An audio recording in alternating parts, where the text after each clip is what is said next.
আসলে শীতকাল চলতেছে, শীতকালে শীত পড়বে এটাই স্বাভাবিক, কিন্তু এই বছরের শীতটা মনে হয় অন্যান্য বছরের তুলনায় একটু বেশি। আর দিনের সূর্য তেমন একটা দেখা যাচ্ছে না, আর সূর্য দেখা না যাওয়ার কারণে দিন এবং রাতের তাপমাত্রাটা সেমই থাকে, এই জন্য শীতটা বেশি অনুভব হয়।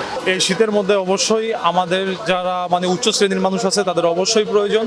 যারা নিম্ন শ্রেণী খেতে খাওয়া মানুষ রাস্তার মধ্যে ঘুমায়, তাদের অবশ্যই পাশে দাঁড়ানো উচিত। যারা বিত্তশালী অথবা মধ্যবিত্ত আছে তাদের তাদের নিজ নিজ জায়গা থেকে অবশ্যই মানে অল্প অল্প কন্ট্রিবিউশন করে হলেও যদি সম্ভব হয় সেই গরিব মানুষগুলোর পাশে অবশ্যই দাঁড়ানো উচিত। কিছুদিন যাবত অনেক তীব্র শীত পড়ছে, সূর্য দেখা নাই। তো যারা ছিন্নমূল আছে তাদের জন্য খুবই ভোগান্তি হইতেছে, মানে তারা খুব কষ্টে আছে। অনেক সময় তো দেখা গেছে যারা আপনার প্রভাবশালী আছে তারা রাস্তা কম্বল বিতরণ করে, কিন্তু এবছর তেমন আসলে দেখা যেতেছে না। তো যারা ছিন্নমূল আছে তাদের জন্য খুবই কষ্টকর, মানে অন্তত এই শীতে।